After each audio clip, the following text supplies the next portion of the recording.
Jeff's Superscript is brought to you by Black Cat Comics and Collectibles, in my opinion, the best comic shop and clubhouse on the internet. Make sure to follow them at Black Cat Burbank on Instagram and ask them about their Stray Cats Club for special perks. Hi, I'm Jeff, and welcome to another one of my videos where I take a look at all the new comic books hitting Final Order Cutoff this upcoming Sunday, July the 18th, 2021. And I know what you're thinking, Jeff, what's up with that? You usually list 2 dates. What's going on? Well, I heard a rumor that all FOC for all distributors, for the time being at the very least, might be moving to Sunday. Now, I cannot verify this rumor, but that being said, I think it's probably just better in general if all FOC is on the same day. I think it's better for us as consumers just to have one date and to turn in all of our FOC needs to our LCS all at the same time on the same day. I also think it's probably best for local comic shops as well, so that they're not juggling different Final Order Cutoff dates for different distributors. So for the time being, I'm going to treat FOC cutoff dates as if they are all on the same date. In this instance, this upcoming Sunday, July the 18th, 2021.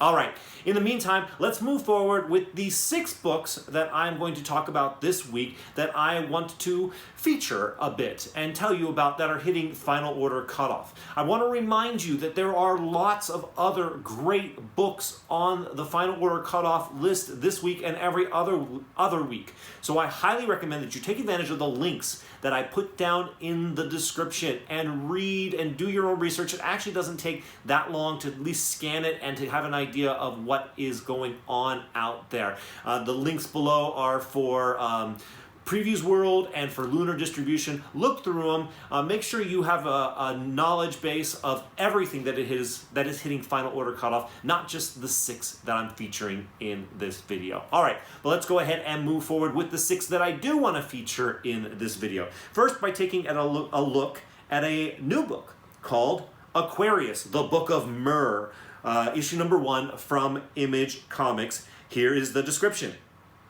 Eisner Award-winning creator Afua Richardson and the artist of HBO's Lovecraft Country comes to Image Comics with a visionary new series, a modern retelling of mermaid myths and legends from all over the world. In 1983 Harlem, something surfaces from the haunted lake of Astra's dreams. She's plagued by visions of ancestors, monsters, and merfolk. What will she sacrifice to finally have peace? This quarterly comic will be accompanied by music for a unique storytelling experience. All right, so the concept of this sounds interesting enough. Eisner Award-winning person sounds very interesting. Also, the person who's the artist of Lovecraft Country, additionally interesting. But what's most interesting to me about this is that it's accompanied with music. I have to assume that there's some kind of website, listed in the beginning of the book, and you go to the website and you can stream the music you're supposed to be listening to as you read the book. That's a nice touch. I don't know that it's going to be earth-shattering as far as the experience of reading comics is concerned, but like I said, it is a nice touch and something that I could see adding to the experience of storytelling, probably specifically in this instance. So that's basically the main reason why I wanted to mention this book. I find the addition of music interesting. The next book I want to mention to you is Star Wars: The High Republic Adventures, The Monster of Temple Peak. This is issue number 1 of a 4-part limited series. Here's the description. Follow former Jedi turned saber-for-hire monster hunter Ty Yorick in her first comic appearance in this all-new High Republic miniseries by Caravan and Scout and Rachel Stott. Ty is a brave yet superstitious monster hunter, traversing the galaxy with KL-03 and her trusty runestones, fighting the deadliest monsters on any world. After dealing with an escaped Druin being transported to the Republic Fair, Ty heads to Lorith, where local pioneers have tasked her with taking on the fearsome Gretalax that terrorizes them. She takes the mission, but she can't shake the feeling that something is amiss with the Force. Okay, so Star Wars: The High Republic Adventures, the first story is done. That's over and done with. This is Star Wars: The High Republic Adventures, a new story. The Monster of Temple Peak, this 4-part story. But I have 4 things basically that are most important to say about this book. Star Wars first appearance. All right. A lot of people slept on the first Star Wars High Republic Adventures, which I'm really surprised about. There's a comic shop right down the street that has 2 copies of the first issue of that book for cover price still. And I'm like, I should probably buy those, because I cannot believe that people aren't specking hard on Star Wars first appearances, which this book has and that book has. But for some reason, people are ignoring these High Republic Adventures books. But Star Wars isn't going anywhere. Star Wars is going to need stories to tell, and they're absolutely going to be telling stories from this High Republic Adventures and High Republic era of comic books. So you have to figure that these characters are going to show up at some point in the Star Wars universe. And the way things are right now, any tiny little thing shows up in the background of a television show or a movie, and that book spikes. So this might be worth picking up just to have and to throw in your PC at the off chance that Star Wars makes this character the next big thing. Who knows? In addition, Star Wars: The High Republic Adventures, the first story was a good story. It was an entertaining read, so it's worth reading as well. So there's lots of great reasons to consider adding this book pre-Final Order Cutoff. In addition, I want to talk about my next book, which is Star Wars: High Republic, issue number 8. Here's the description. The battle against the Drengir reaches its thrilling climax. Avar Kriss has gathered a team of Jedi to take the fight to the Drengir deep in wild space, but Kriv Trennis is nowhere to be seen. Are other forces at work on the Drengir's death world? Guest starring a host of High Republic Jedi: Comac Vitus, Reath Silas, the Starhopper Padawans. It sounds like there's going to be more first appearances in this book. So everything that I just said about the previous book also applies to this book. In addition, it being a good read, it's been entertaining and pretty cool. So there's lots of good reasons to pick up these Star Wars books and have them ordered for yourself pre-Final Order Cutoff, because who knows if it'll sell out on the day it comes out or if it'll shoot up in value. I'm not promising any of that's going to happen, but having it ordered pre-Final Order Cutoff ensures that you'll have your copy for cover price on New Comic Book Day. All right, let's move on to the next book which I want to mention, which is a new book called Defenders, issue number 1 of a 5-issue limited series from Marvel Comics. Here's the description.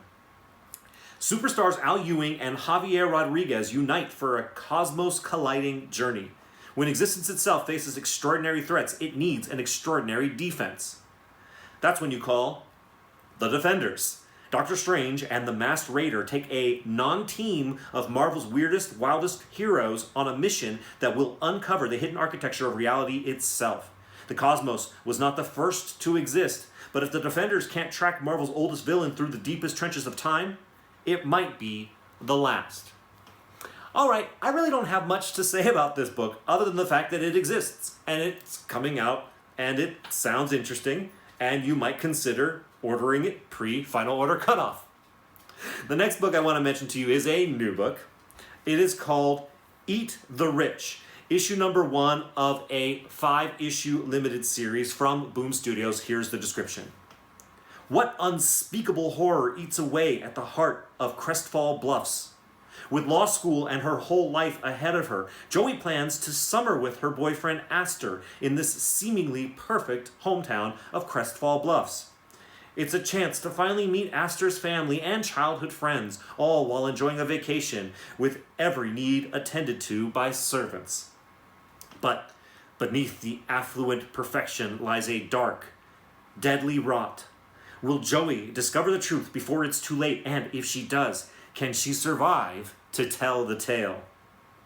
The bold, horrifying psychological thriller from Hugo Award-winning author Sarah Gailey with artist Pius Bach. Perfect for fans of Stillwater and Nailbiter. All right.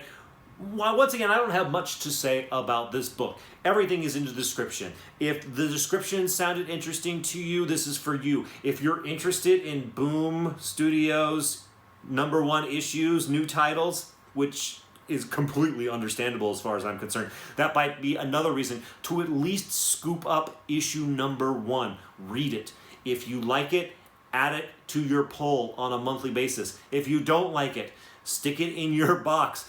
Who knows, with the way indie comic books, especially with Boom Studios, are going these days, it might be that lottery ticket that becomes the next big television show. I'm not promising anything, I don't know, but it's a $4 kind of lottery ticket. And who knows, you might like the book once again, and you might be your new favorite comic book. So it is a limited series as well, so even if you go in for the long haul, it's only 5 issues, so it's not a big commitment.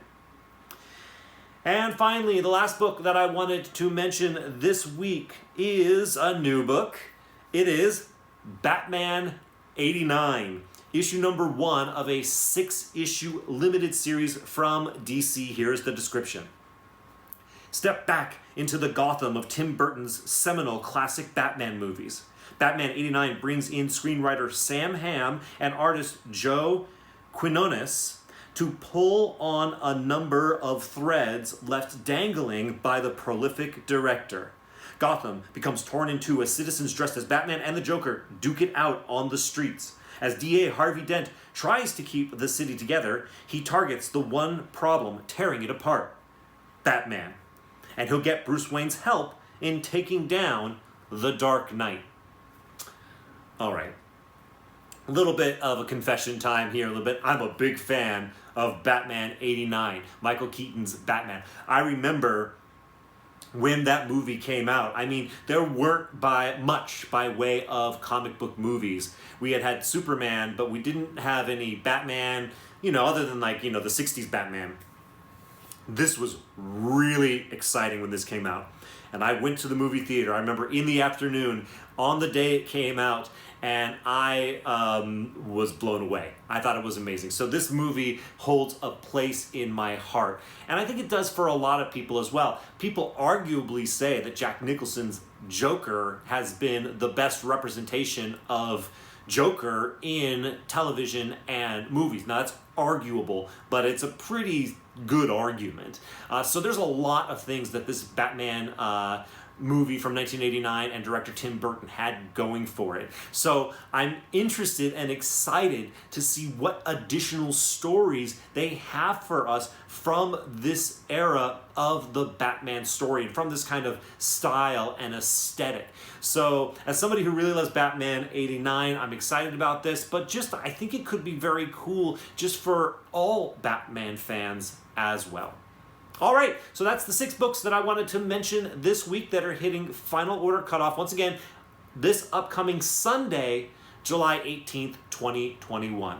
If you looked over the Final Order Cutoff lists from the 2 links that I put down in the description, and there's a book that I didn't talk about that you want to mention for everybody, let everybody know down in the description what book I might not have mentioned that is hitting Final Order Cutoff that you might be interested in. In addition, if you appreciate this video and you like my picks and you're glad that I brought them to your attention, likes are appreciated by me.